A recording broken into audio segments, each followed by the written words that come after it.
Good morning. How's everybody doing today? I just realized my background is missing. Let me see if I can find that. Why is my background missing? I don't know. But there we go. Got that put back up. The U.S. from space. There we go. That's the way that's supposed to be looking. Wonder when I lost that.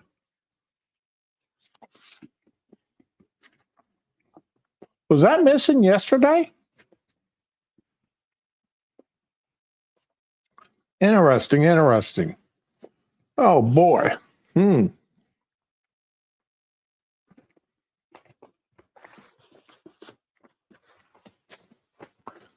Trying to get some things caught up here. All right.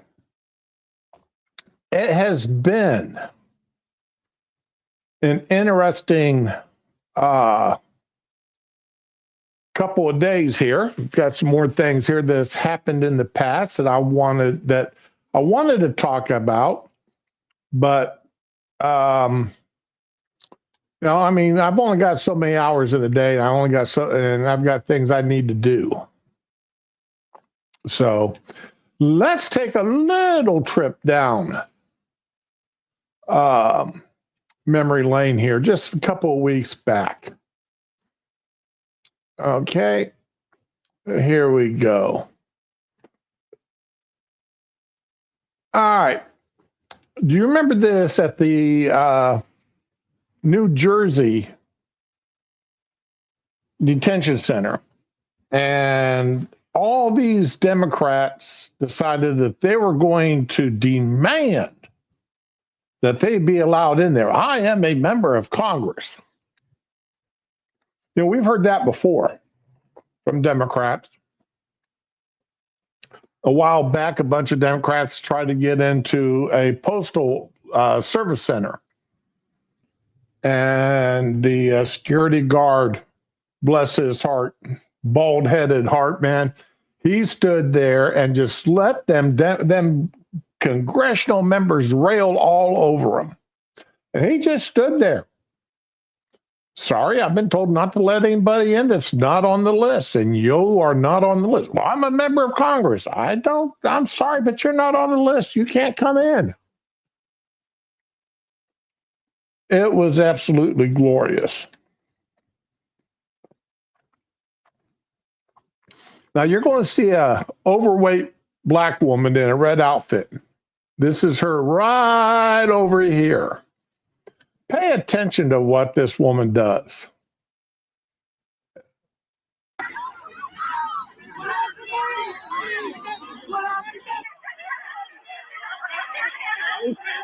Sure. Do you let me turn the volume down here a little bit.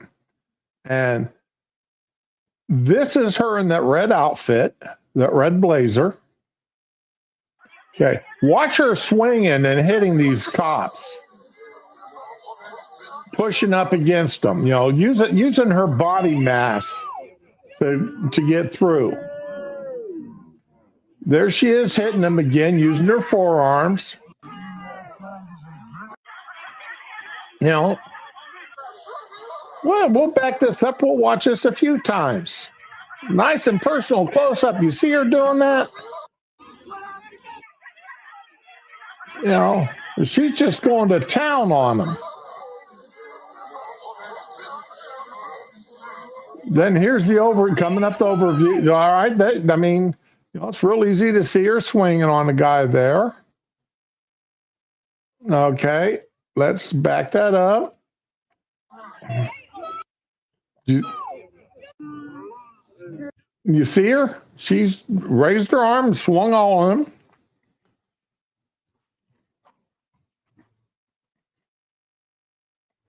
You know, she done got what she did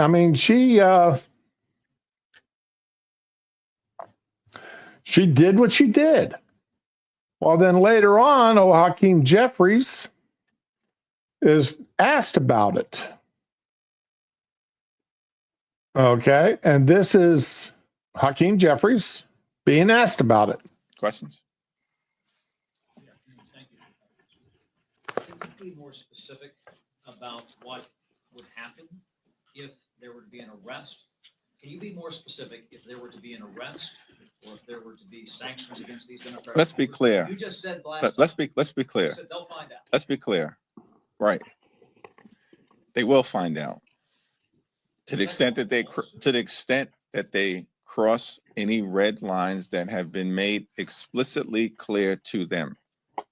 There is zero basis to hold any member of Congress accountable, either as a result of. There's zero basis to hold a Democratic member of Congress accountable. Let me back that up. To hold any member of Congress accountable that have been made explicitly clear to them. There is zero basis to hold any member of Congress accountable, either as a result of House floor action or activity based on weaponizing federal law enforcement against members of the Democratic Party. Against the Democratic Party. You had no problem weaponizing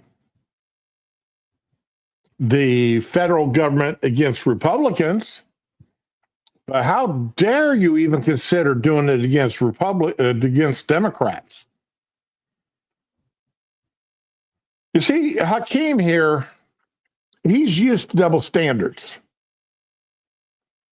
He's used to being rules for thee, but not for me. Democrats have gotten away with it for a very long time. And I'm just going to be point blank. Black men and women have gotten away with double standards and still do. So, I mean, for the past 30 years, past 40 years. And when you're used to being able to say, yeah, that's the rule, but it doesn't apply to us because I'm a black man, I'm a black woman, I'm a Democrat. You know, as soon as the rules do start applying to you, you get a little upset about it.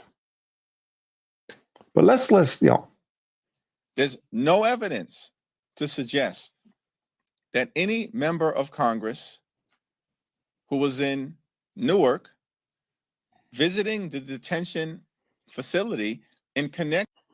You want visiting. I would call that damn near rioting. That's under the January 6th standards put forth by the Democratic Party, the media, the press, the Biden administration. That was a riot.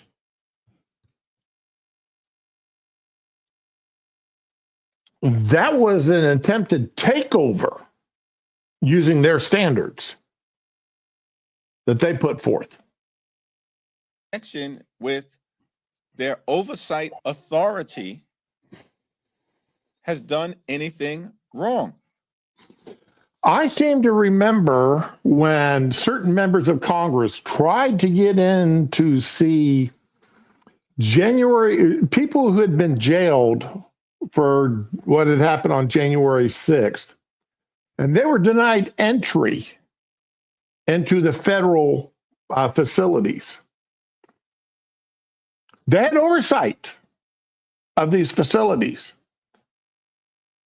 And you Democrats, you stood there and said, sorry, you don't have the right to get in those facilities. You can't just walk up because you're a member of Congress and you have oversight. That doesn't mean you can get into them. So, let's, again, double standards. No videos have been produced suggesting that they've engaged in any inappropriate activity. I just watched a video. I just showed a video of a member of Congress engaging in inappropriate activity, striking federal police officers. That is an inappropriate activity. Being told to leave and refusing to leave federal property is trespassing. So again, that is an inappropriate activity.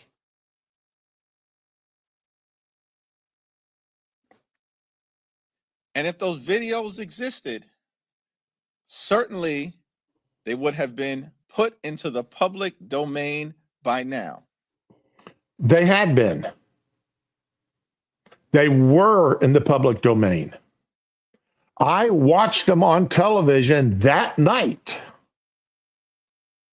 I watched them on the internet that night.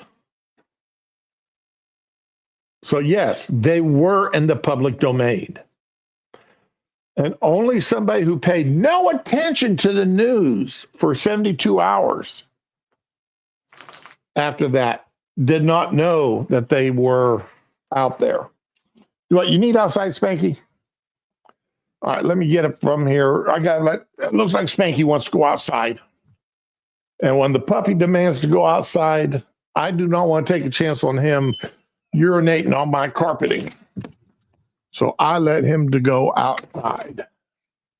No ifs, ands, or buts about it.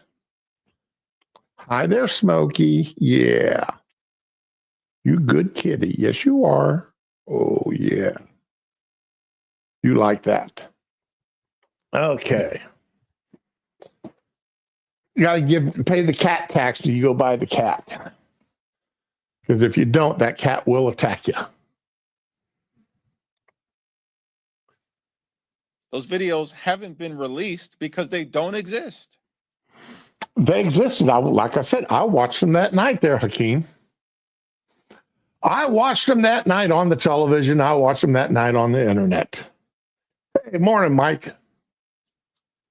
The members of Congress, Bonnie Watson, Coleman, LaMonica MacGyver, and Rob Menendez, were the ones who were subjected to overly aggressive behavior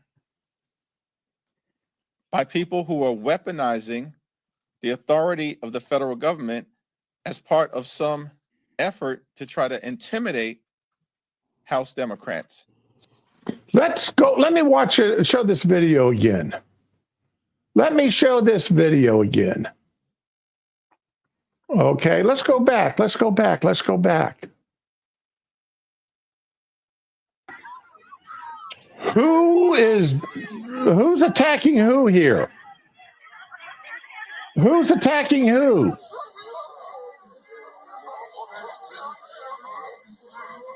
I don't see the federal troops there swinging batons or anything. Do you?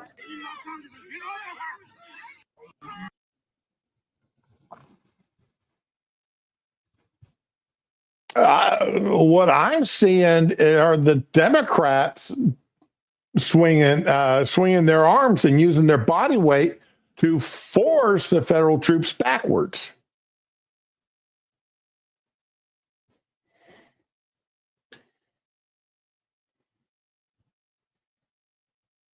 It's not happening.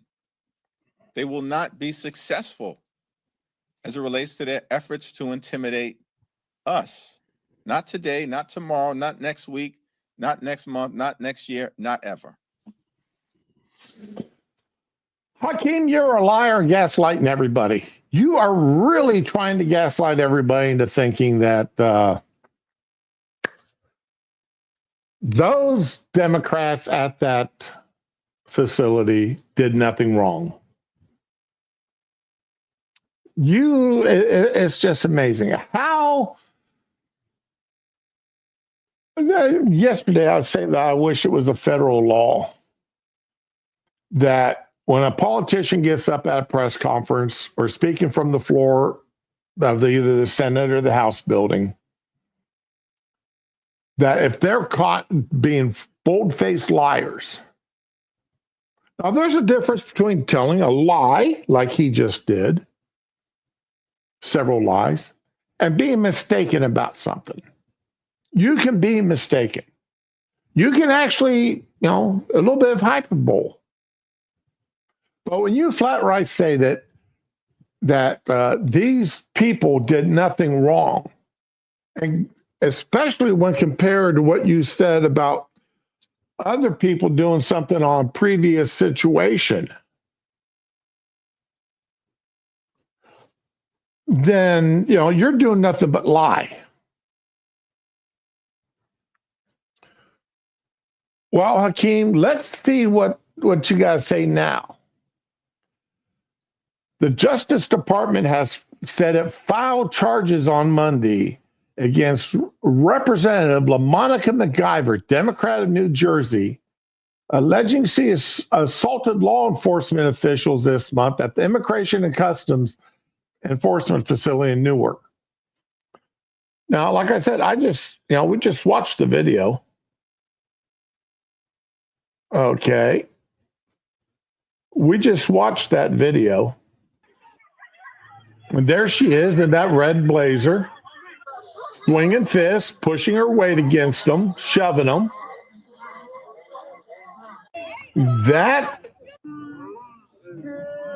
There she is, punching one of them.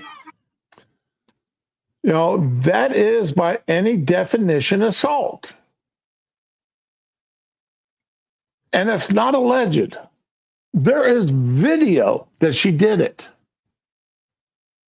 That's hardcore evidence. This is not a deep fake. This is not an AI regeneration.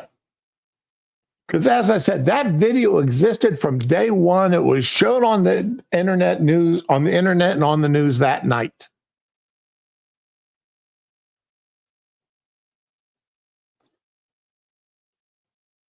There is no way, I know legally they have to say it's only alleged. But she did it. The acting U.S. Attorney for New Jersey, Alina Habba, made the announcement on X where she accused McIver of assaulting, impeding, and interfering with law enforcement. Now, there's McIver wearing that red outfit, red blazer, white blouse, shirt, sweater, whatever. And if you look down here, you'll see the same belt. McIver called the charges purely political in his statement, and she looks forward to the truth being laid out clearly in court. I want to see how she is going to say that video that I just showed you, that has existed from day one, that was out on the evening news, out on cable news, and out on the internet, okay, doesn't exist. I want to see how she says that this is pure. It is political. It's political on her part. She was there politically grandstanding and got carried away. The charges aren't political. She violated the law. She broke the law. And as we have heard for the past 8 years when it came to Trump and Republicans, no one is above the law. If they can pass made-up laws and rig jury votes in such a way as to convict a former president of 34 felonies, which I am still surprised that those have not been overturned yet in the appeals court.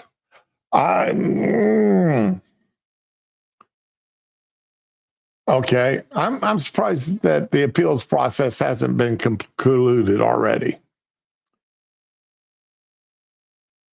But yes, I mean, come on, she's guilty. She's absolutely guilty. Earlier this month, I joined my colleagues to inspect the treatment of ICE detainees at Delaney Hall, my district. We were fulfilling our lawful oversight responsibilities as members of Congress have done many times before. Our visit should have been peaceful and short. Instead, ICE agents created an unnecessary and unsafe confrontation where they chose to arrest Mayor Baraka. If you guys would have, you and the mayor and the rest of that crowd had obeyed the direct orders of the law enforcement agents there, you would not have now been charged. Mayor Baraka would not have been arrested. All right? Because as we have learned from previous events, just because you have congressional oversight does not give you unfettered access. Okay? And if you really want to argue that point and have that point go through, remember the Doge team and Elon Musk having given oversight of federal agencies and their spending. And they have met nothing but resistance at nearly every place they've gone, to the point that one particular agency deleted, I want to say, what was it? 1,000 terabytes of information.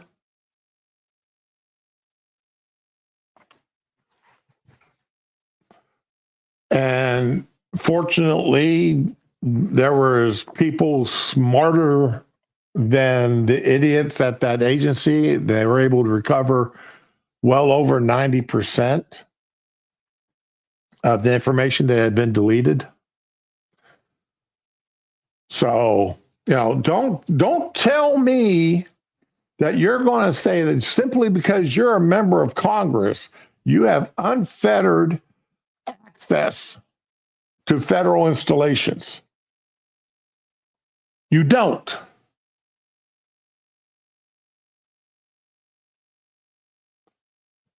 And again, I will go back to the members of Congress that tried to access a federal prison where detainees for January 6th were being held, and they wanted to, inspect because of reports of their conditions, and they were denied entry. Now, they didn't riot. They didn't attack the guards.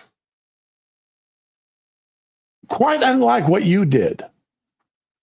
Hey, morning, Digi. Raman, good morning to you. But, Raman, are you sitting at your couch doing this on your phone? Yeah, I'm trying to be nice here with.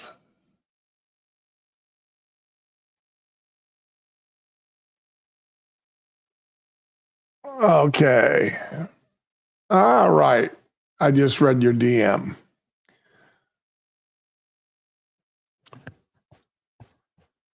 Deputy Attorney General Todd Blanche backed Habba's statement, writing on X, assaults on federal law enforcement will not be tolerated.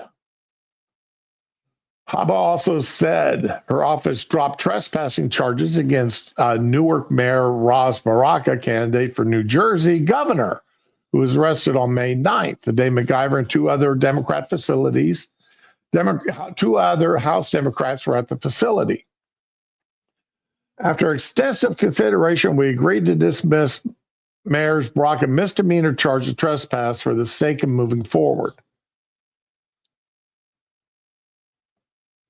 Now, it's not unusual for misdemeanor charges to be dropped against politicians. I just wish they were just as quick to drop misdemeanor charges against us regular folk. But they're not, especially if they're Democrat prosecutors and conservative or Republican arrestees. After, let's see here. After extensive, Baraka said in the statement he was glad the charges against him were dismissed. He also said he expected MacGyver to be vindicated. Nah, she's not going to be vindicated. That video is so damning that the prosecution probably should only need to show that video and say, Kate, there's my case right there.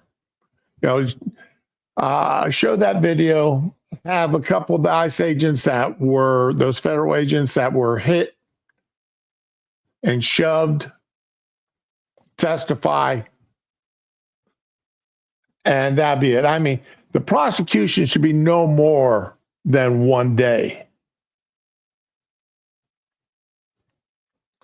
Congresswoman MacGyver is a daughter of Newark, past Newark Council president, former student of mine, and a dear friend. I want to be clear. I stand with LaMonica, and I expect her to be vindicated. I'll tell you, how well do you stand with her? Will you go to jail with her? Are you willing to say that you stand with her so much you will rarely accept the same punishment that she's given, the same conviction? You will say, if she's convicted, then I'm also going to be convicted. I want you to bring back my trespassing charges, and I will plead guilty to them. Are you willing to do that? Is that Mr. Baraka?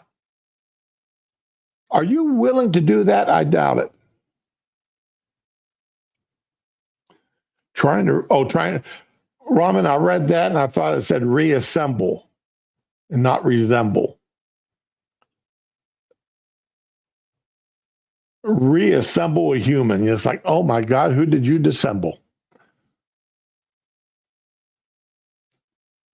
Baraka was arrested during the chaotic scene that involved the protests at the ICE detention center in Newark, known as Delaney Hall. MacGyver was one of 3 Democratic members of the New Jersey congressional delegation present who repeatedly said they were on site to inspect the facility in their capacity of lawmakers, yada, yada, yada. Rob Menendez accused ICE agents at a news conference after Baraka's arrest of putting their hands on MacGyver and Bonnie Watson Coleman. We were assaulted by multiple ICE agents. I got news for you. You were the one doing the assaulting. You were the ones who assaulted those ICE agents. All right.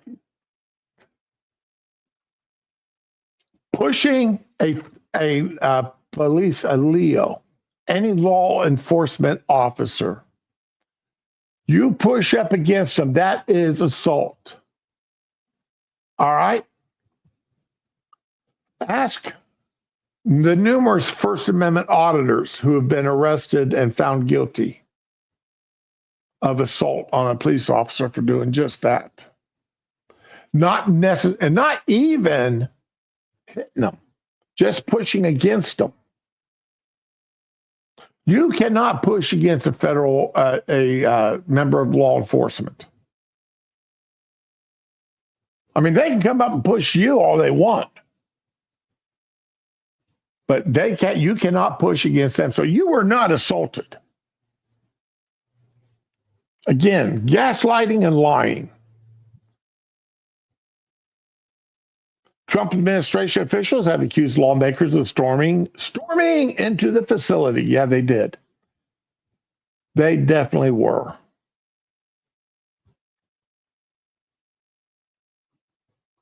Homeland Security Secretary Kristi Noem argued Monday night in a statement on X that a A thorough review of the video footage of Delaney Hall and full investigation by the department supported the charge against MacGyver. Damn straight it does. Damn straight it does. MacGyver's lawyer, Paul Fishman, called the decision to charge her spectacularly inappropriate. She went to Delaney Hall to do her job as a member of Congress. She has the right and responsibility to see how ICE is treating detainees. You know, when during the Biden administration, during the Obama administration, when Republican congressmen tried to go to see these detainees set down in Texas, they were refused. They had to make appointments to go down there and inspect them. You don't just show up and say, I'm going to inspect. That's not the way it works. All right. It's not like when I was in the military, I would have somebody from the Pentagon just show up and inspect my security, inspect my saves, inspect my security logs. All right. Now, most times we're given a heads up that they were coming, simply because, when Pentagon's going to show up, the general is, they normally don't just pop up and tell the general of the base that they're there. They don't show up and just tell the wing commander, hey, we're here. I mean, it has happened. When I was in Germany, we had NATO just show up one night. I mean, what do I mean by just show up? I was sitting in the NCO club, drunker and cooter skunk. And all of a sudden, the SPs came around, got up on stage, shut down the band, and said the NCO club is now closed. Everybody must report to their duty sections. Buses will be here in a few moments to take you where you need to go. We literally crawled out of the NCO club and onto the bus and out to our duty sections. No chance to change into uniforms or anything. And like I said, we were drunker and cooter skunk. So, I mean, this is not like, does feel like you're reassembling a human.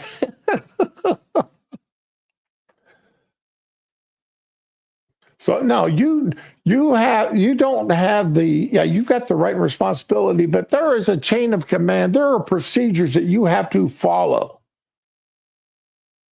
No notice inspection by member of Congress is not a thing. Hasn't been a thing in years.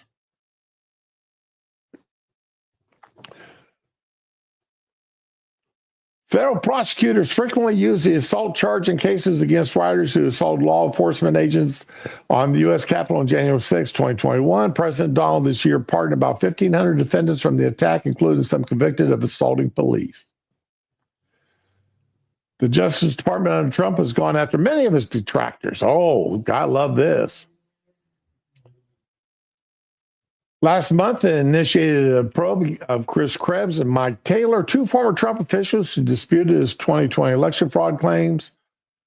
More recently, the department opened a criminal investigation into Attorney General Letitia James, who oversees several charges against Trump. Yeah, Letitia James. You're not saying what those charges are there, are you? Remember, this is NBC News, folks. So, they've got to get this jab against Trump in here. Letitia James, that mortgage fraud. Yeah. So, she deserves her charges. House Democrat leaders condemned the charges against MacGyver in a joint statement Monday night, calling them morally bankrupt and saying they lacked any basis of law or fact. Well, I'm sorry, but we've seen the law enact many times, and as far as fact, well, that video is plenty of fact.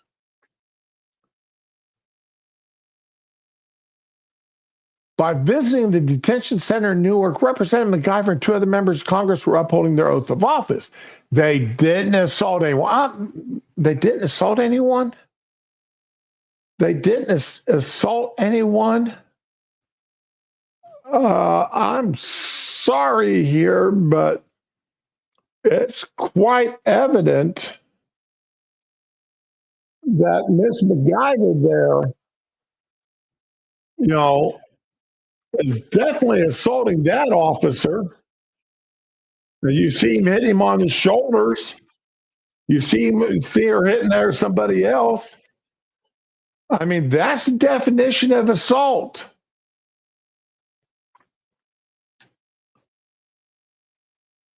I mean, right there, folks.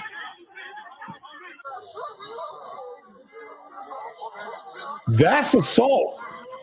That's assault, folks.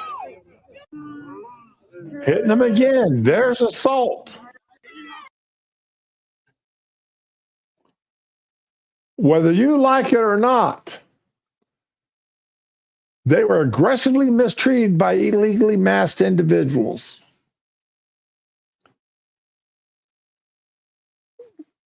I'm sorry, I did not see those federal agents doing anything but attempting to hold back a crowd. I didn't see those anywhere in that video where any of those federal agents hit, punched, or even tried to push back people. So no. That video, I'm sorry, Hakeem, once again, you're lying.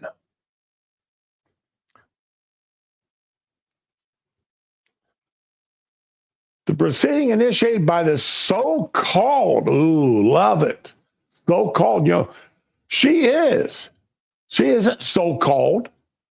Talk about insulting and demeaning a member.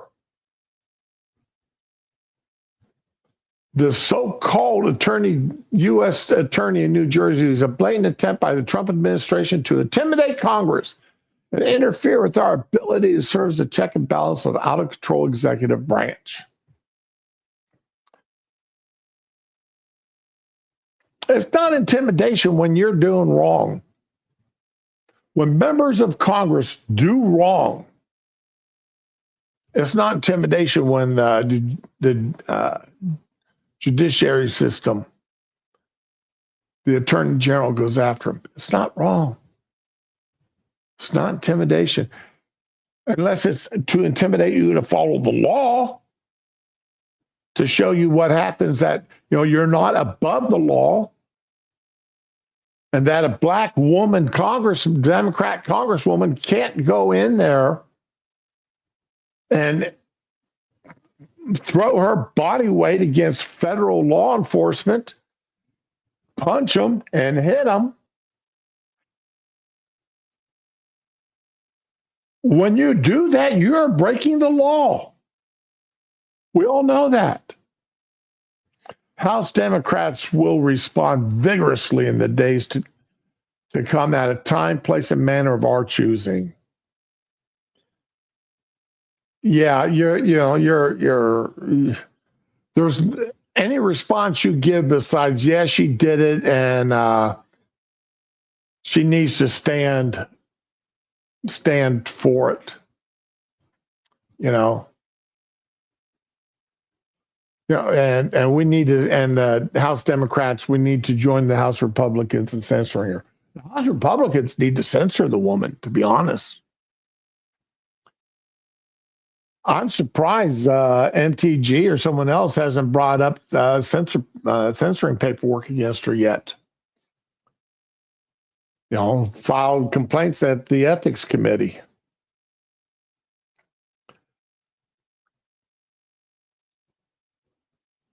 So,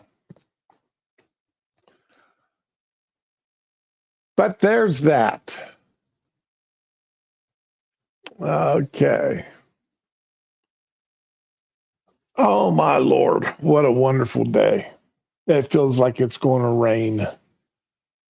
Oh. I don't know about y'all. My wife's got to work today, and of course, I've got to work tonight, so I won't be awake. I'll be in laying down before the wife comes home, so I won't. So I'm going to make her up some chicken. That all she's got to do is warm up, and she'll have some barbecue chicken to warm up with corn on the cob and a salad. That'll be her dinner tonight. And of course, there'll be enough chicken there that I'll be able to take some chicken into work with me tonight for my 3:00 a.m. feeding. Wife didn't understand how I do this. I'll eat a light lunch today after I'm done with the stream. And I really won't eat anything else until 3:00 in the morning. Then after 3 in the morning, I won't really eat anything until 6:00 tomorrow night when I make supper. And she just, when I say not really eat anything, like I'll tell you what, Oreo's got a chocolate pretzel Oreo cookie that's out. And I'm telling you what, those things are dangerously good. They are, if you have not seen them, if you have not tried them, you need to, because they are absolutely delicious. Oreo chocolate pretzel. Here we go. Let me open this image.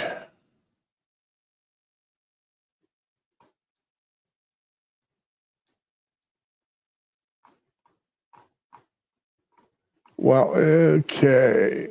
So open link in new tab. Come on.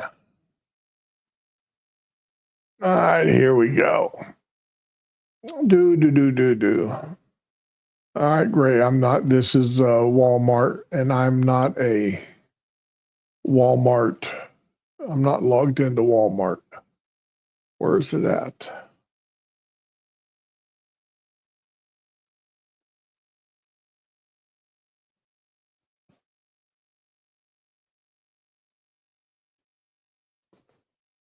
What in the devil?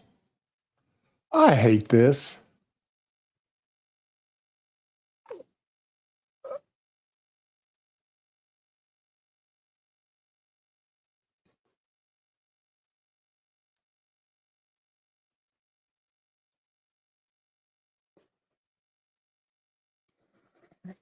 Mm.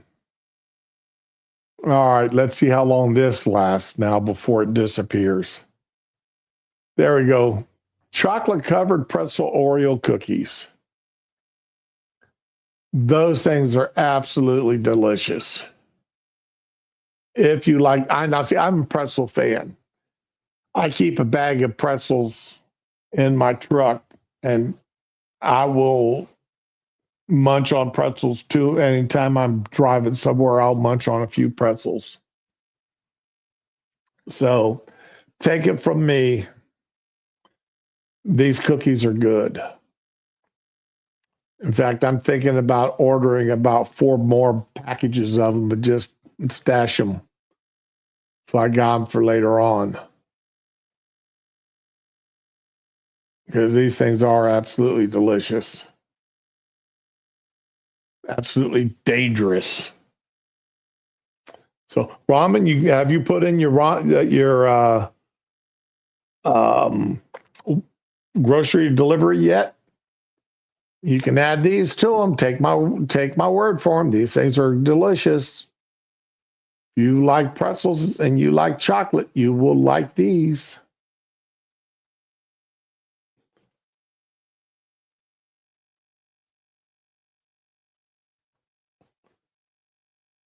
Okay, let me stop. Let me close these 2 tabs and close that one and close that one.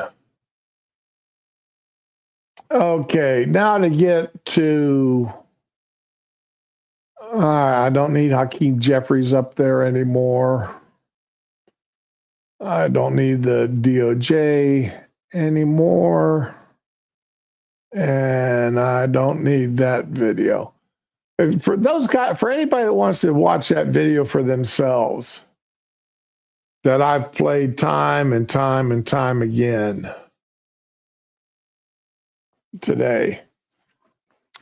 Too late, Dad. Not crazy about pretzels, and they're still bitter over getting suckered by the Oreo popcorn. Oreo popcorn. I didn't see that one.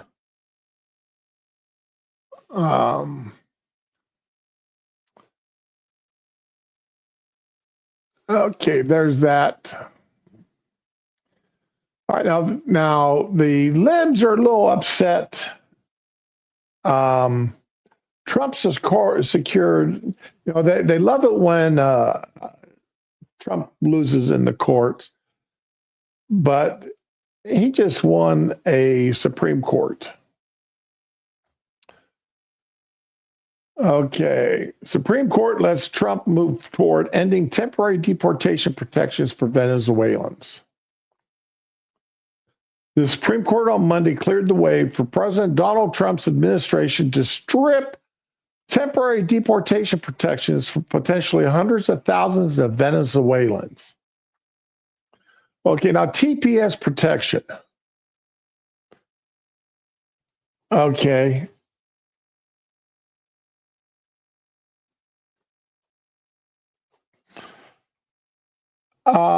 The Secretary of the Department of Homeland Security declares when somebody has got when individuals from a certain state or country or whatever have got TPS, temporary protected status. Okay. This is so again, and this has been my philosophy for years. If an individual, a president, a member of Homeland Security, you know, the Secretary of DHS, the Secretary of State, if they're authorized to grant something, they are also authorized to remove that grant. Okay, without going through Congress, without going through the courts. It didn't go through the courts to be given. It shouldn't have to be going through the courts to be taken away. Okay, it's plain and simple. With the exception of the rights protected under the Bill of Rights in the Constitution,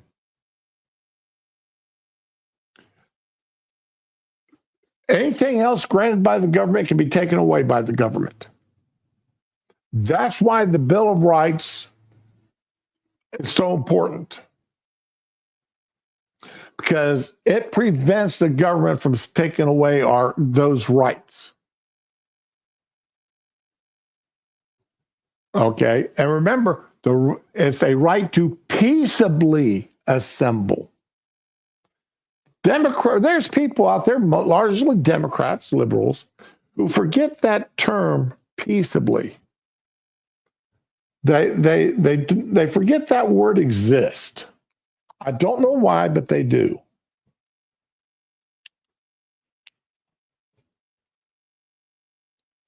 And that's why I'm also such a strong believer in the Second Amendment. You know, what part of shall not be infringed do you not understand? That's a plain and simple statement. What part of shall not be infringed do you not understand? Yeah, my watch is telling me, oh yeah, you managed to make your 3,000 steps yesterday. Yay, I knew that last night before I went to bed.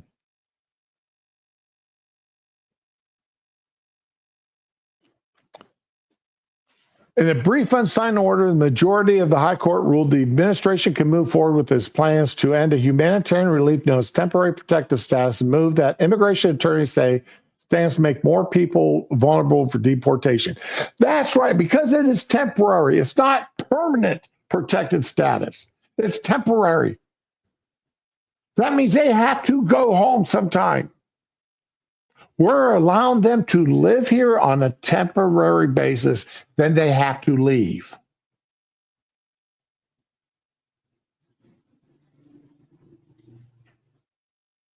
That is the meaning of the word temporary. They have to go home. Go home to Venezuela. If you've got problems in Venezuela, fix your problems. Don't come here and invade our country. Fix your problems in your own country, people.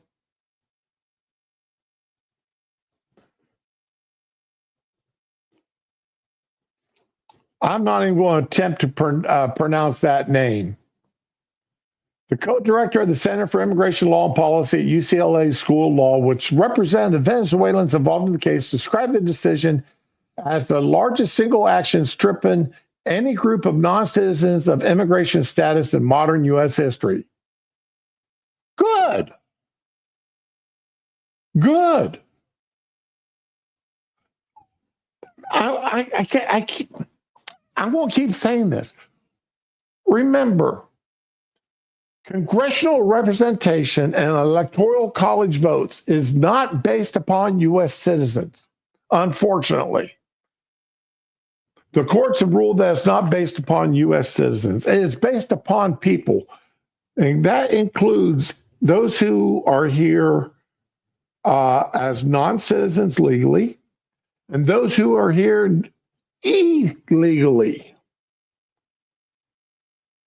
That's one of the reasons why Biden allowed so many illegals, Biden and Mayorkas, and the Democrats have allowed and want to allow so many illegals to live in our country. Because they want to use that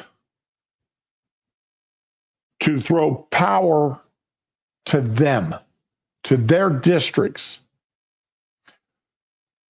We would not have Ilhan Omar in this country if it wasn't for that. We would not have her sitting in Congress was not for the fact that the district she represents is overwhelmingly Somalian imports. And she has gotten up there many times and said in speeches to get elected that she is there to represent Somalia before the United States. I want to say it was the president of Somalia came to campaign for her and said how great of a job she does representing her country of Somalia in the U.S. halls of Congress. That's what she was being elected to do. She's not there to represent Americans. She's not there to represent U.S. citizens. She's there to represent the country of Somalia. And if we had not imported all the Somalians into our country and given them TPS and given them protected status and given them status as refugees, she wouldn't be in Congress.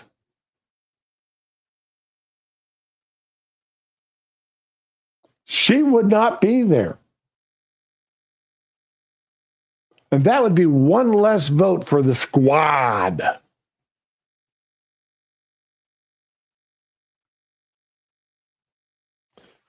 Yeah, really, Raman, that might work.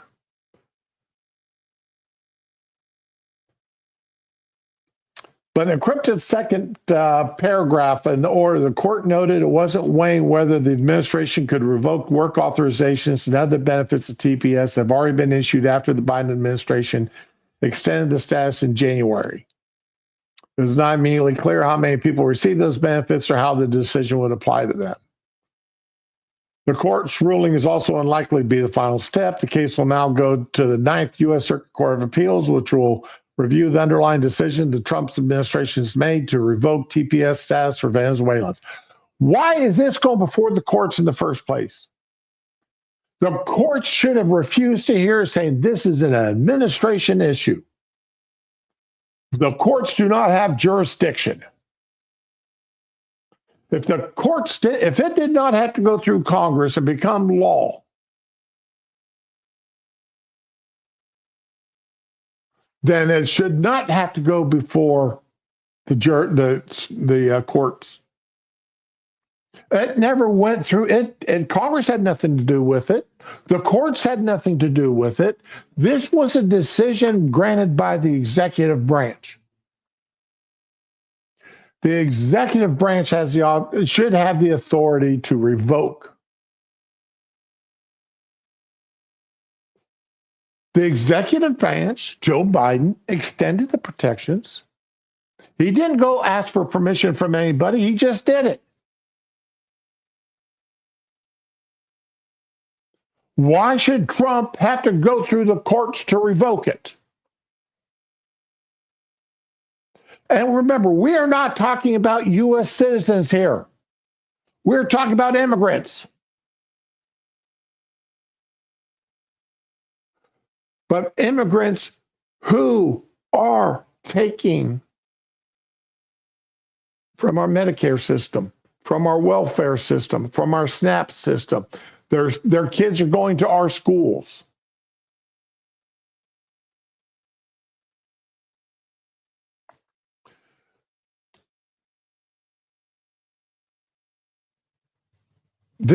No, absolutely not. Now, if they go back to Venezuela and then apply to immigrate and become U.S. citizens, that's totally different. That's a different situation altogether.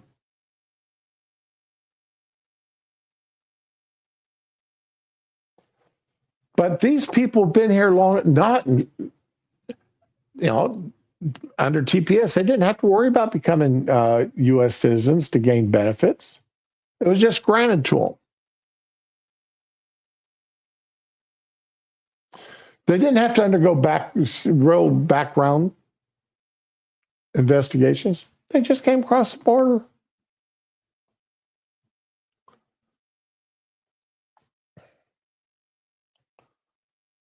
At issue is a form of humanitarian relief known as temporary protected status for Venezuelan immigrants. 7 Venezuelan nationals who were covered by TPS and a group that represents a challenge to move, arguing in part the decision was motivated by racial and political hostility. Baloney.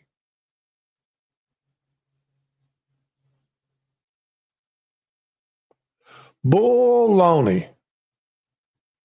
That's nonsense. I love how the first argument is always, well, you're doing this because of my race. You're doing this because of my... No, we're not doing it because of your race. You're a Venezuelan. You were offered TPS. It's time for you to go home. It's time for you to go home. Temporary is not permanent.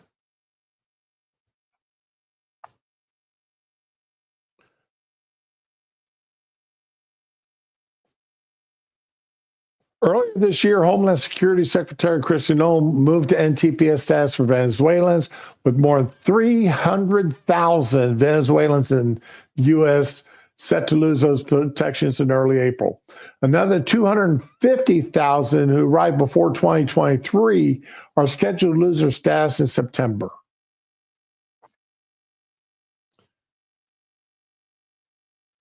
The central issue of the proceedings is whether Kristi Noem had authority to wipe away the existing TPS designation before it is scheduled to expire. Biden administration first granted TPS in 2021, citing the increased instability in the country, and expanded it to 2023. 2 weeks before Trump took office, the administration renewed protections for an additional 18 months. Monday's ruling applies to the 2023 designation.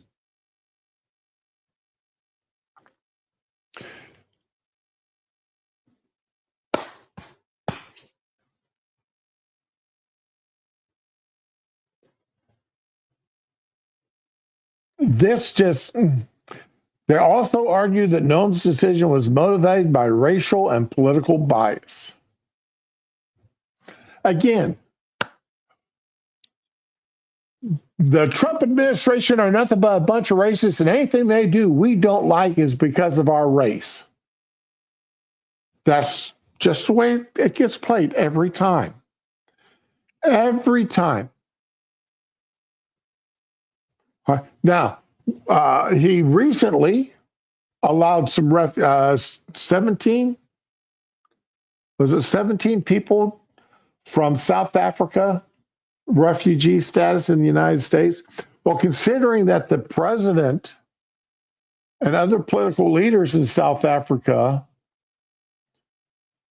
are leading chance of killing, that it's, that the black Africans, South Africans, should shoot and kill and chop up the bodies of white South Africans. Yeah, I mean, there's some of the people there that got a real issue and need to, get the hell out before they're murdered. But the left is going nuts over that. Well, how dare he bring in white people from South Africa? How dare he do that? Well, these white people are being threatened with murder by the government of South Africa. The government is actually members of the government is actually advocating for their deaths simply because they're white.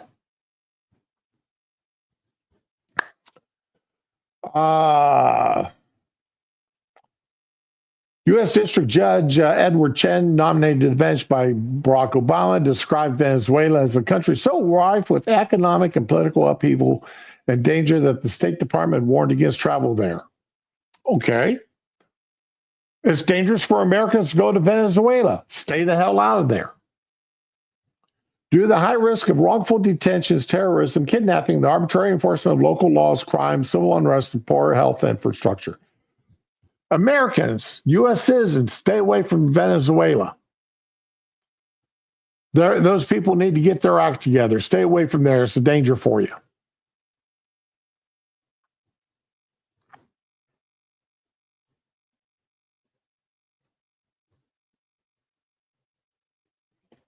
We don't need to be taking in, again, why didn't, if Venezuela is so bad, why aren't the people going to Brazil? Why aren't they going to Mexico? Why aren't they going to any of the other South American and Central American countries where they have a common language? More likely have a common history, more likely have common customs than coming to the United States where none of that exists.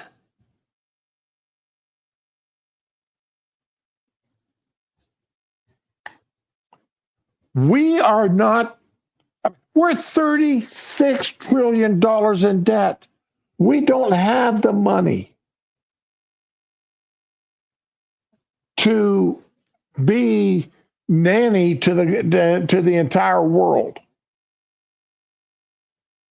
We got to get our own act together before we start taking in other countries' peoples.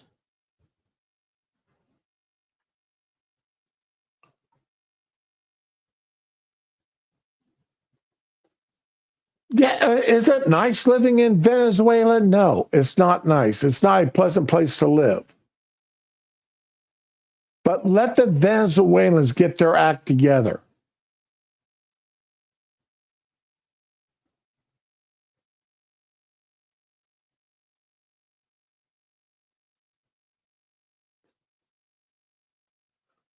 Okay, so speaking of people getting their act together, let's talk about our own Congress.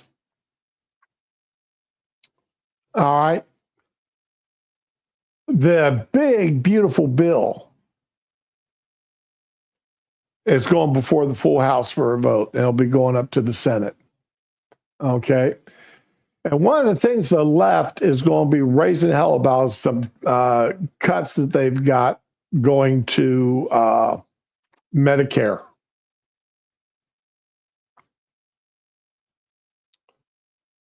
But see, the GOP, this is the Hill, and of course, this is very down at the bottom of the article. Okay. Healthcare Republicans advance bill with steep cuts to Medicaid as part of Trump agenda. Ooh, scary title. Scary title, right?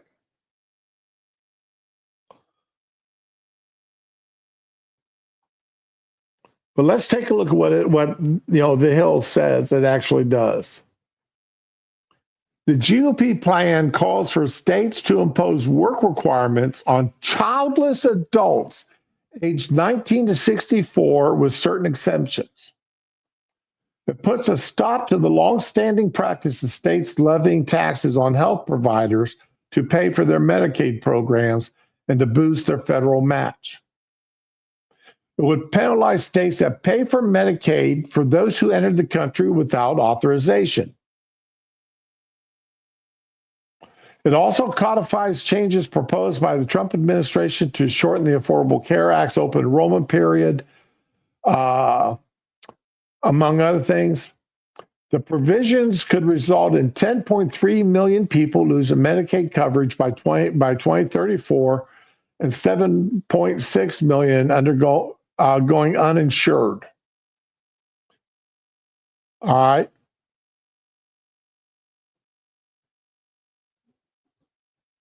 But who are those uninsured? Who are those people losing coverage? Able-bodied adults and illegals. People who could be working, should be working, and they're sitting at home. And people who entered the country illegally. You know how I feel about illegals. Illegals shouldn't get a damn dime of government money other than a bologna sandwich, a bottle of water, and a bus ticket to the southern border. That's it.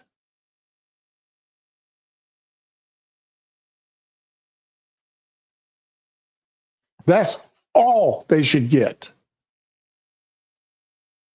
Put onto a military aircraft and flown to their country of origin.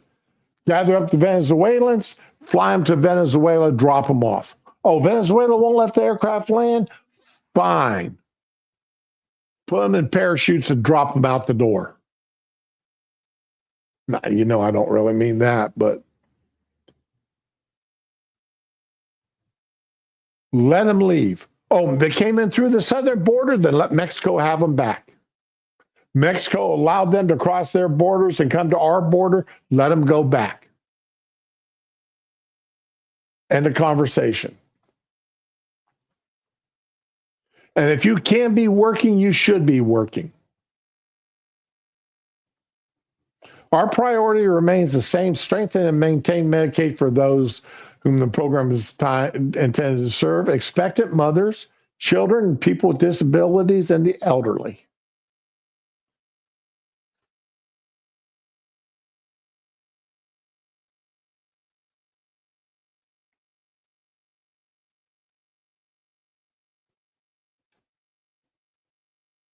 The Democrats are going to sit here and lie about it. Oh, we're going to put 10 million people off the program. And who are those 10 million people? Who are they? They are those who are physically capable of working and won't. And people who entered our country illegally. And I'm going to be honest, there should be no migrant coming to our country and being get one damn dime of government assistance. And I mean, they enter the country legally. In order to enter our country, you need to be, okay, where are you going to work? How are you going to support yourself? Where are you planning on living? How are you planning? Who are you going to be living with? Do you have the financial resources to support yourself? How much money are you bringing with you to support yourself until you can find a job?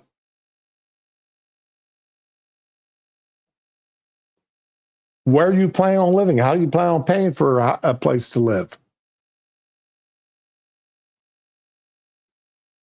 You're going to live with your cousin? Fine. Well, who's your cousin and what's their phone number? Let's talk to them. Oh, I'm sorry, but this is your cousin? Really? The last 30 people come through said that they're cousin, and they're planning on living with them. How big of a house does your cousin have that he can let all these people live with him?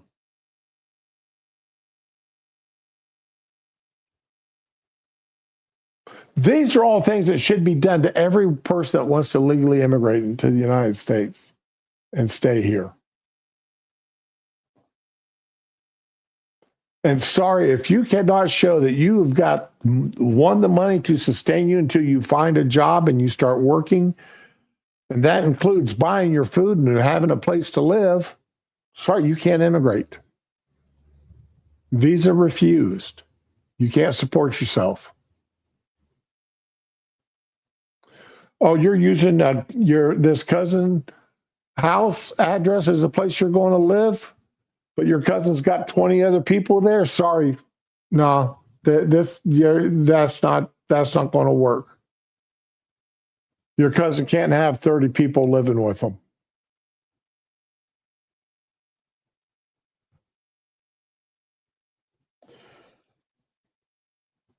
Poured water into your keyboard. Thank God keyboards are fairly cheap. And depending on the keyboard, you may be able to just hang it up and let the water drip out of it, and then do the rice trick.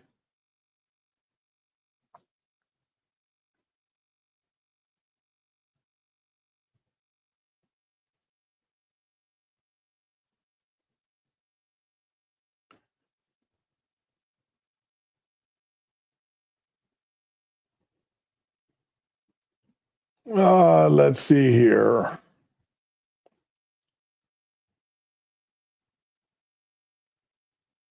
I'm trying to find something in this other article, and let's see here. The big, beautiful bill is supposed to, hopefully by the end of this week, it will actually be voted on into the House, to where the Senate can get it, and then hopefully get it passed before the 4th of July. Trying to find the bill itself. I spent a couple hours last night and a couple hours this morning, and you can find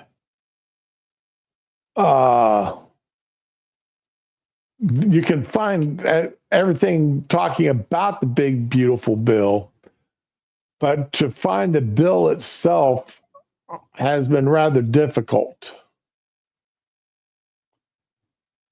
The one big, beautiful bill. I've never been a fan of huge bills like that. I've never been a fan of them. I've always, everything should be a single issue bill. Make a single issue bill so that there's no poison pills in them.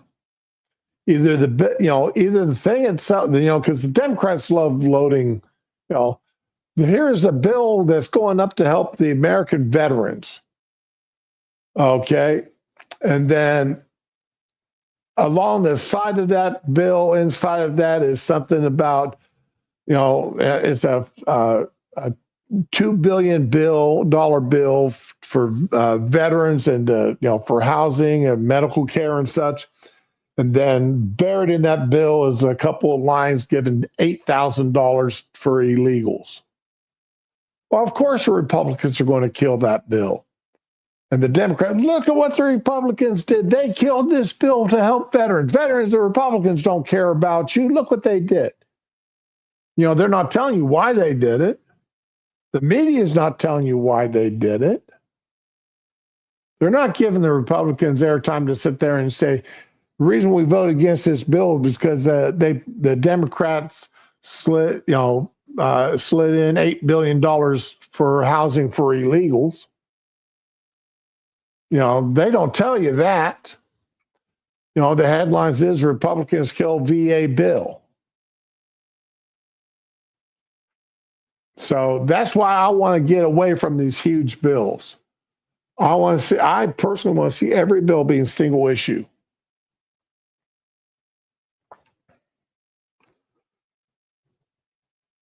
Okay. I'm going to close that. Okay. Okay, here we go.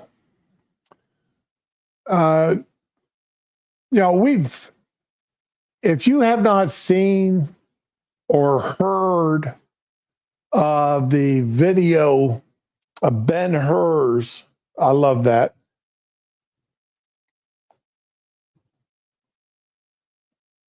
Or Robert Hur, rather. Ben Hur, of Robert Hur's interview with Biden, in which Biden's mind wandered more than a cat on catnip.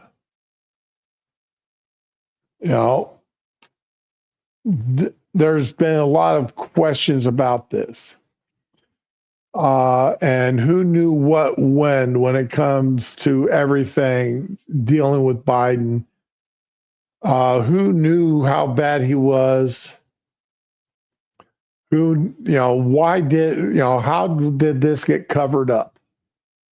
Is what it's boiling down to.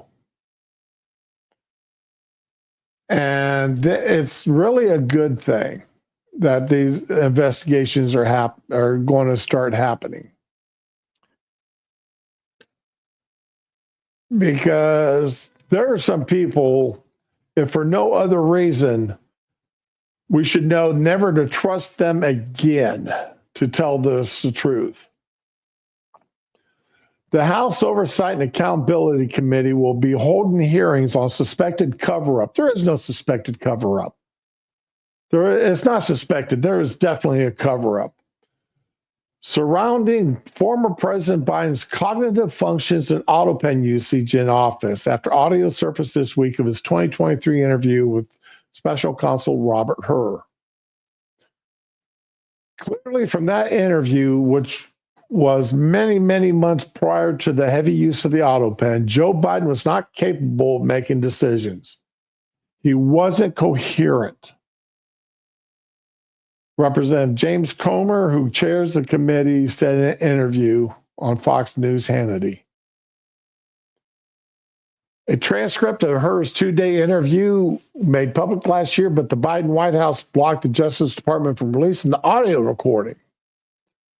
And, now we know why why they blocked the audio recording, because that audio recording would have made it clear, or did make it clear, exactly what a mental case Biden truly was.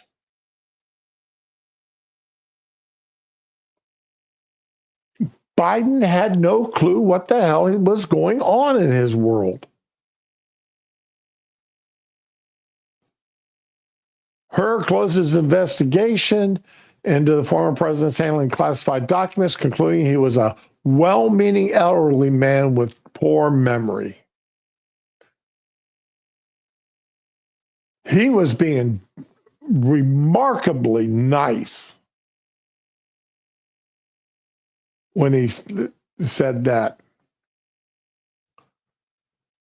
The newly leaked audio published by Axios more fully illustrate Biden's long pauses and lapses in memory. Comer announced Friday his committee's efforts to review Biden's cognitive function near the end of his presidency would resume because of lingering questions about the ex-president's use of auto pen to sign a flurry of presidential orders, including preemptive pardons on some of Trump's political foes during his final stretch in office. Like his TPS extension of Venezuelans. Did Biden really know what the hell he was doing, or was that somebody auto-penning that for him?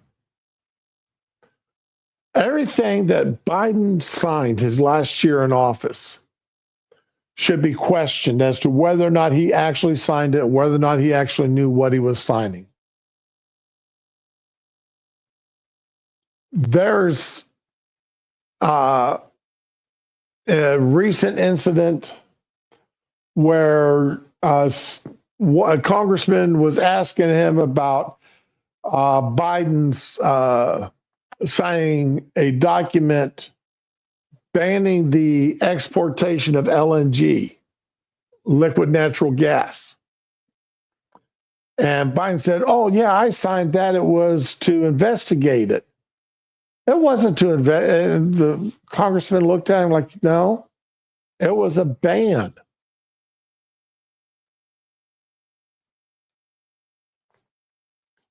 Let me see if I can find that here. Biden LNG export ban. Here we go.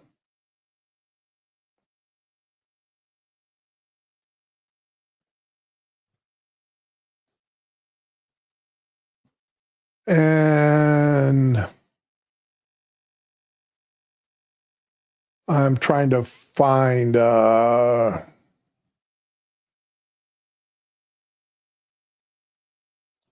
okay, I cannot okay. Not come on, fingers. You know where the Q is? Why? Congressman. Okay.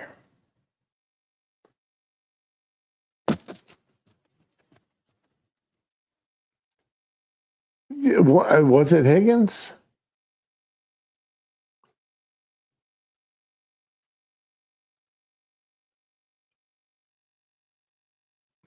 Okay, I can't find it real quick here. I'm sorry, um but yeah, there was somebody that actually questioned him about it, and he did not. He said, "Oh no, I didn't sign the export ban on it." When he actually did, he didn't know what it was he signed.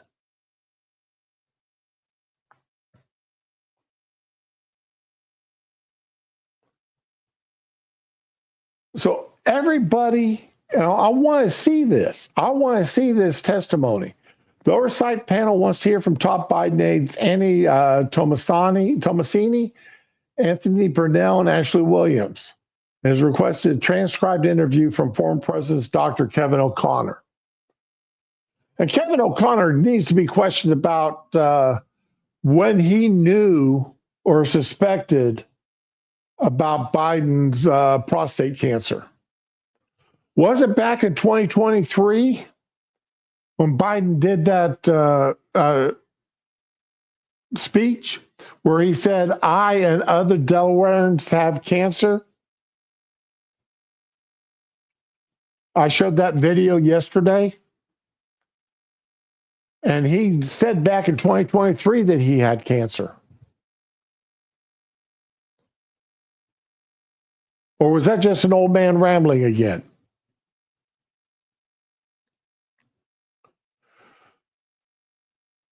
Now, Trump has actually done some other things here. A couple other things.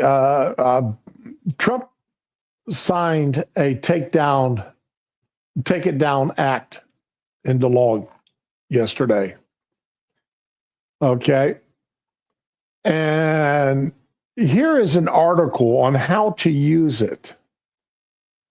Let me link that for you, post that link.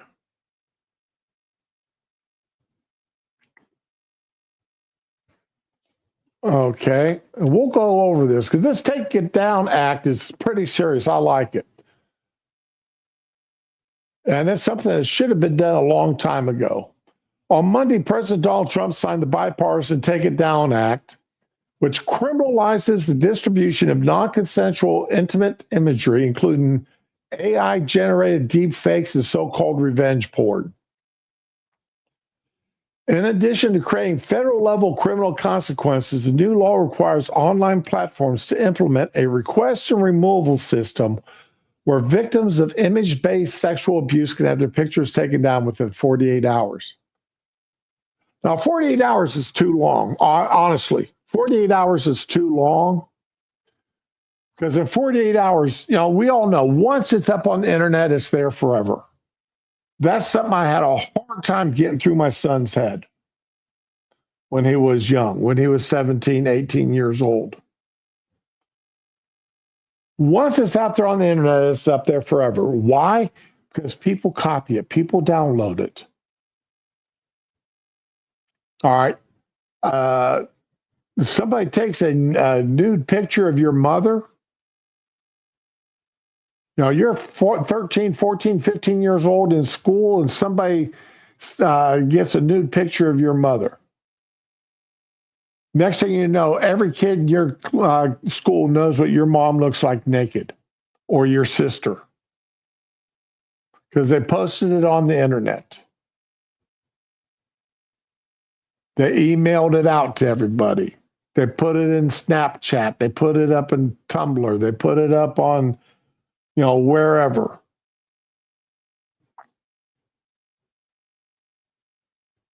Instagram. So, did your mom, did your sister, did you approve having those pictures put up? No. So by taking them down, I mean, that's stopping other people from downloading them later on, years down the road. But the damage is already done. And the people that took those pictures and posted those pictures should, definitely be held criminally liable.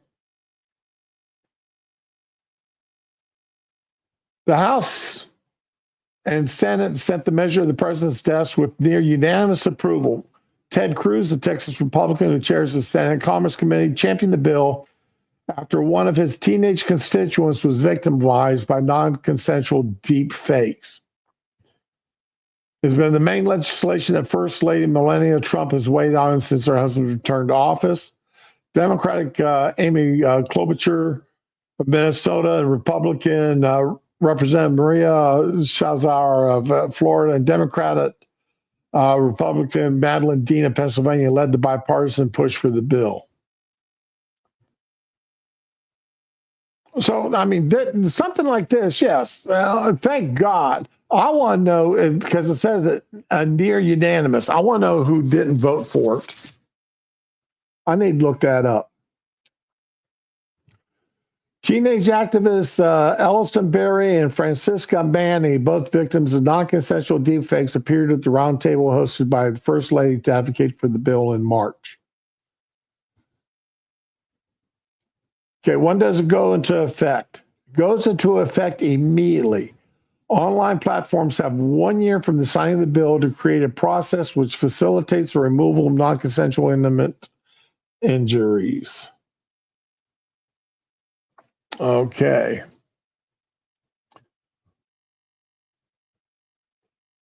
The law is meant to narrowly cover sexual explicit images that have either been shared without the subject's consent or images that have been created without the consent, such as with generative AI or through media manipulation. The definition of sexually explicit includes uncovered genitals, pubic area, anus, or post-pubescent female nipple of identifiable individual. The display or transfer of bodily sexual fluids, graphic sexual intercourse, bestiality, masturbation, sadistic or masochistic abuse, graphic or simulated lascivious exhibition of anuses, genitals, or the pubic area.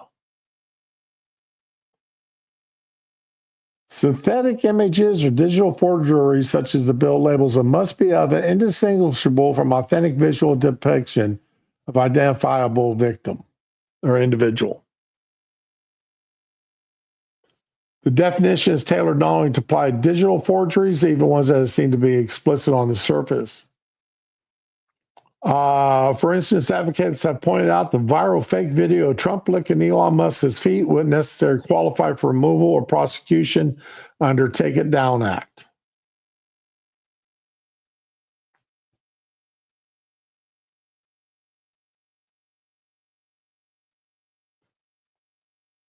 So you've got a 1-800 number, 844-878-2274.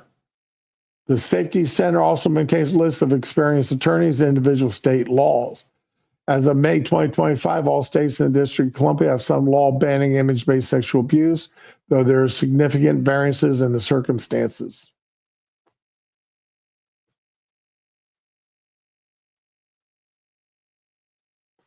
So But please go and read this article.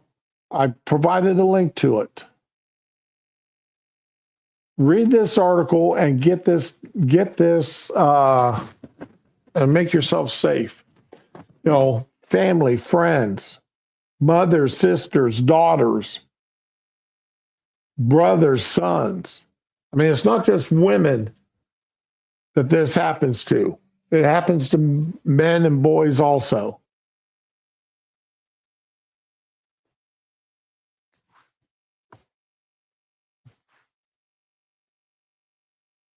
So make sure your people, your families know how to protect themselves if this happens to them.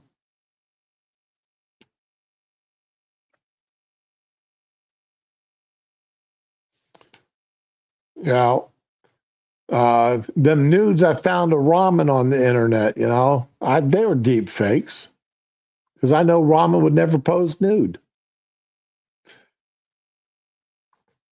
If you want to read the bill itself, I'm joking, there were no nudes of Ramen.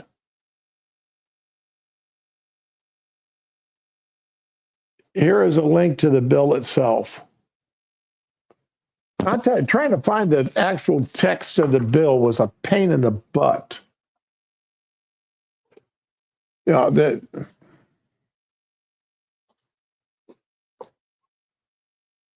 really, it's easy to find synopsises and such, but it's really hard to find the bill itself a lot of times. So there's the bill itself.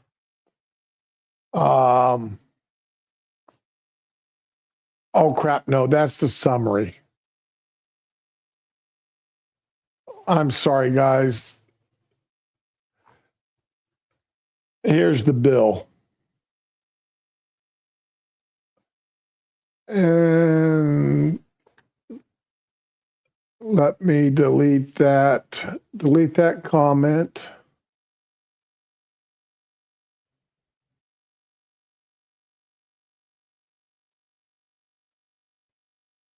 Okay, here is to the bill. There's the bill. And then here is the article that has the other information.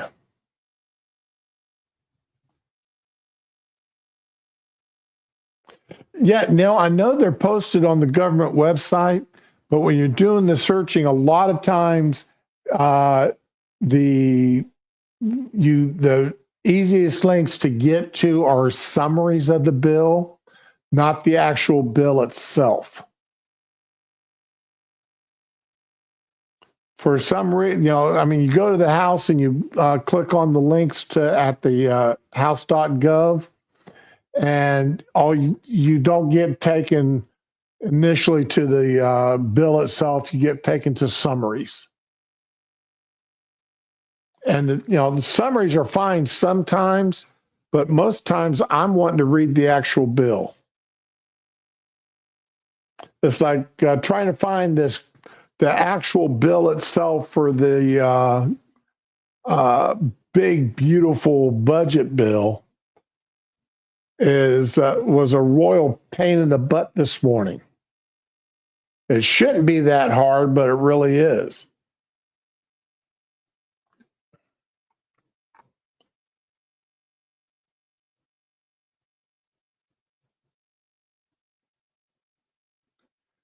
And the last thing I've got to cover this morning, all right, Governor DeSantis signed a bill yesterday.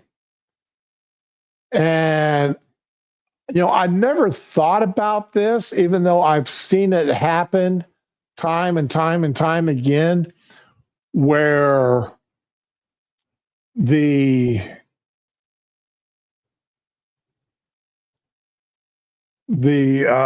somebody's out on their boats and the Fish and Wildlife pull up and pull over. We're going to inspect your boat. And they go through that boat front to back. They're pulling out drawers. They're pulling up cushions, looking under seats. They're not just doing a safety inspection. Look, does everybody have a life preserver? And let me see the fish that you've caught. They go beyond that. And it never really dawned on me until I read this. Okay, the Boater Freedom Act, the science law demanding probable cause for boating stops. The same thing that the police have to stop you when you're driving down the road is now required of Florida Fish and Wildlife officials. Up until yesterday or today, the Florida Fish and Wildlife officers could just pull over any boat on the water in Florida waters to inspect them. Just, I don't like the color of your boat. I'm going to pull you over. The DeSantis back, calling it the Boater Freedom Act, the governor approved the legislation at Panama City press conference Monday morning. The DeSantis-backed legislation proposed by the governor and carried by Republican lawmakers Griff Griffiths and Jay Trumbull loosens a slew of Florida's maritime laws by eliminating random police stops and banning local requirements on fuel propulsion. If you're walking down the street, law enforcement can't just go up to you and stop you and search you if there's no basis to do that. You've got to have probable cause. DeSantis said, claiming FWC's ability to randomly frisk or board vehicles without legal suspicion has caused tension between boaters and law enforcement. I know there's been a lot of I know a lot of boaters have gotten irritated about it. They're fishing, or they're just going from point A to point B, and next thing you know, you got this guy in a speed, and their boat's pulling up to you, yelling at you through a bullhorn to pull over. They're going to board your boat. The sweeping SB 1388 also limits local governments from restricting the types of fuel or boat motors used on the water. DeSantis said this change will help families with affordability issues and strike back at municipalities' draconian restrictions. Now, I'm going to assume this has been, South Florida mostly. The people with the money down in South Florida restricting what can and can't be new boats. Because remember, South Florida is not red. It's very, very blue. Debbie Wasserman Schultz is from down there. We know a lot of families opt for vessels, and of course, they're going to be gas powered. People want to be able to afford this, and if you don't, you impose these draconian restrictions, you're not going to be able to do it. But according to Gulf Coast News, environmental groups like the Sanibel Captiva Conservation Foundation worry the relaxed fuel propulsion provisions could harm environmentally protected areas currently labeled as non-motorized or trolling zone only.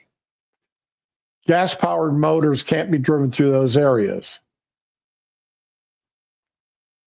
That's different. I'm hoping that that's different. If you're getting into an area where there's protected because it's, of environmental issues, damage to sea life, whatever, then yeah, that's fine.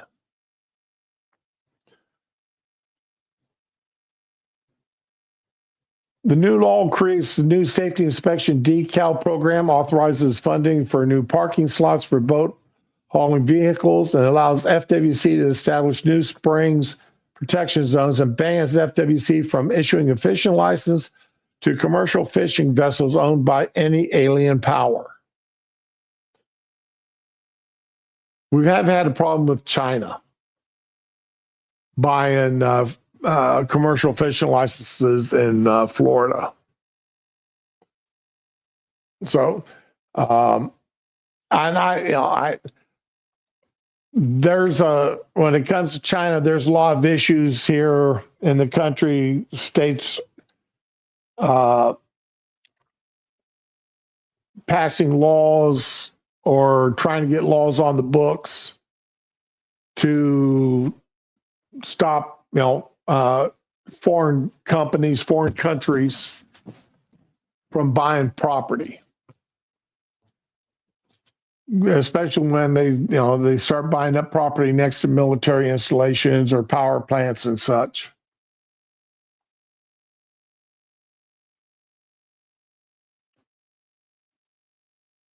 So, yeah, and I agree, we should not be allowing countries like Russia or China, North Korea, Saudi Arabia,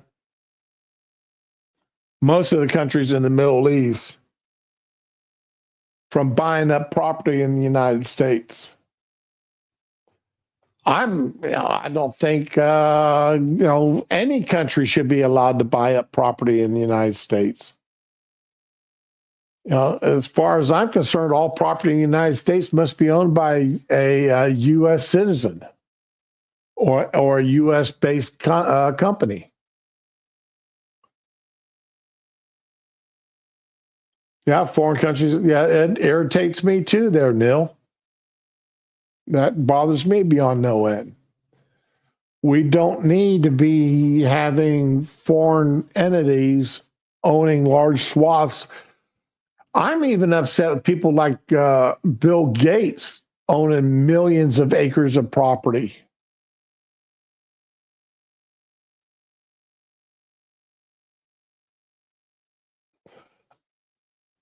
I'm not going to say that you're absolutely right, Neil, but I wouldn't be surprised. Okay, because I've never done any research into other countries, what their real estate laws are like. Hell, I can't even understand half of the real estate laws here in Florida. That's why I'm want to pay a lawyer to do some research for me to make certain that I'm legal if my sister decides to move down here with us. Oh, Lord, have mercy.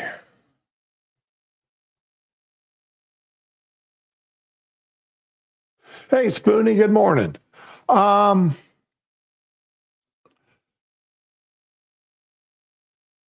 What these companies, what the hell's the name of that company? Blackhorn, whatever. There should be a limit on how many homes, houses, apartment buildings that a company can own. There should be a limit, because what these companies don't buy them, fix them up, and sell them. They buy them and rent them out. And they jack up the rent so much that people can't afford to even rent them out. BlackRock. Thanks, Neil.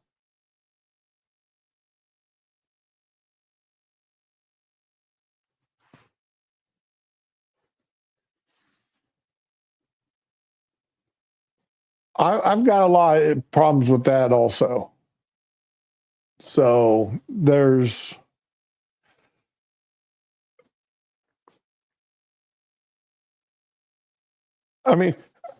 our house here has more than doubled in value over the past couple of years that we've lived here. And the problem with that is, like, my sister does want to move down here. She wants to sell her house in Ohio, move down here. Now, she would move down here with $500,000 in her pocket when she sold that house. That would barely get her into a house down here and leave her with a couple $100,000 left over. And as far as getting into a condo or something like that, again, it'd barely get her into it, but then the condo fees would absolutely chew her up, would chew the rest of that money up. They're thousands of dollars a year in condo fees. So some of these condo fees. Now, I remember when my mother-in-law first moved into a condo, bought her first condo. It was reasonable. It was $60,000 for the condo itself. And her condo fees was like $100 a month. Well, she could afford that.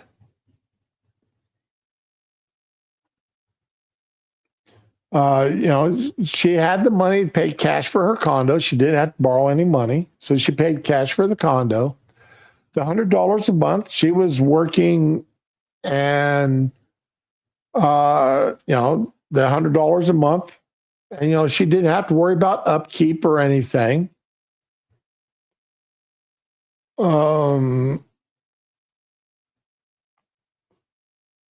Everything with the condo fees. I mean, if she needed a plumber, she called down to the condo office and plumber came up.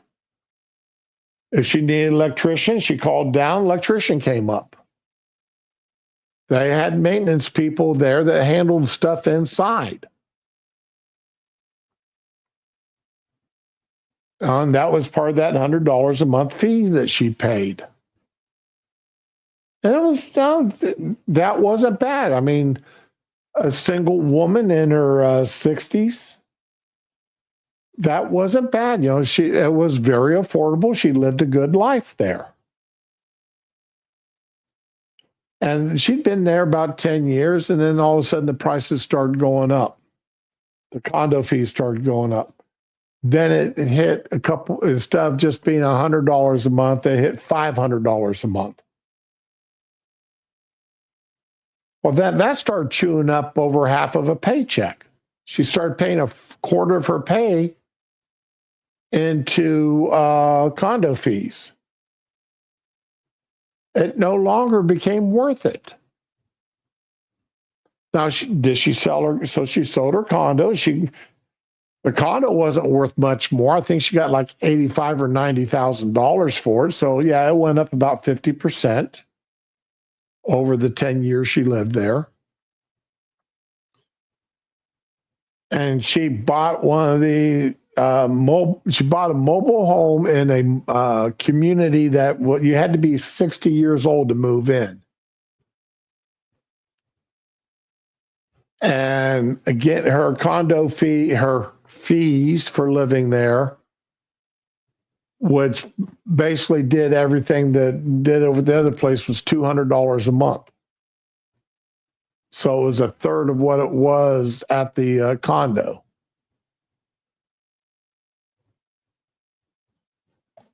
So, it's a single wide trailer with an extension on it for a porch. So, I mean, it wasn't bad. Again, for a single person, it wasn't bad. There's room enough that we could go over there and sit down and visit.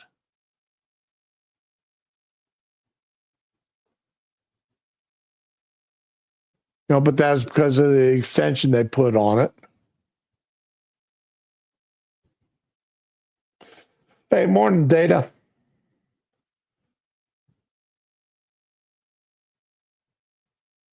But yeah, these companies, BlackRock, that buy up all these houses and such, you can't afford to live in them.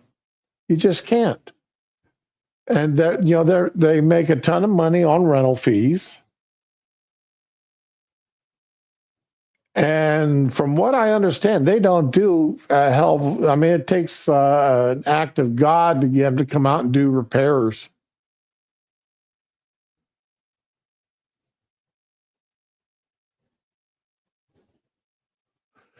Rama, yeah, the trail. She owned the trailer, but the deal was like when my mother-in-law died, the company bought the trailer back at the same price that they paid for it. And so, yeah, technically she owned a trailer, but there was a codicil in there that if she moved out or died or whatever, the community would buy the trailer back for what she paid for it. And then they just go in there, clean it up, and then resell it.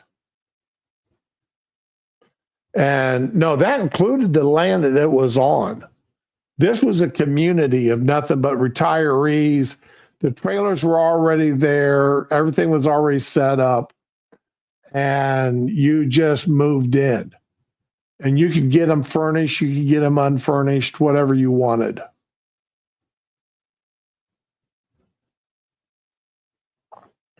It was really for my mother-in-law, it was great. Oh yeah, she paid $200 a month, but they mowed the lawns and kept the trees up and bushes around the trailer. And if she had plumbing issues or whatever, they came out and worked on them. So I don't know if they're still doing all that, but it was, I mean, for the time.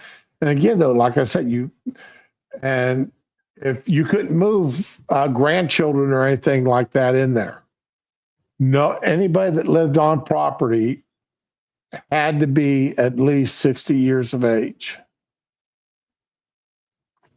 No ifs, ands, or buts about it. Well, if the husband, let's say the husband was 60 and the wife was 59, 58, then yeah, the spouse could be under 60, but one of the two had to be over 60 years of age.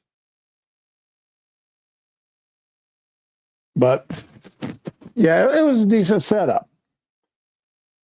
And that is about all I've got for today. I'm still looking up some other stuff that I'll try and do some research on some other stuff, but it's amazing how busy I am around the house these days.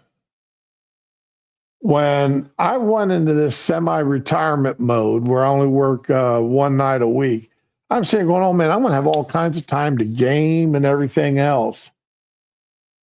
I don't have near that time. Yeah, Ron, you didn't need to find that sugar daddy. So everybody, y'all have a good day. This is Tuesday, so that means I won't be streaming tomorrow because I will be sitting here half asleep. And you definitely don't want me rambling like I do. If I ramble this much when I'm awake, imagine what I'm like when I'm half asleep. So everybody have a good day. Enjoy yourselves. And as always, be with the ones you love and love the ones that you're with. Or sure.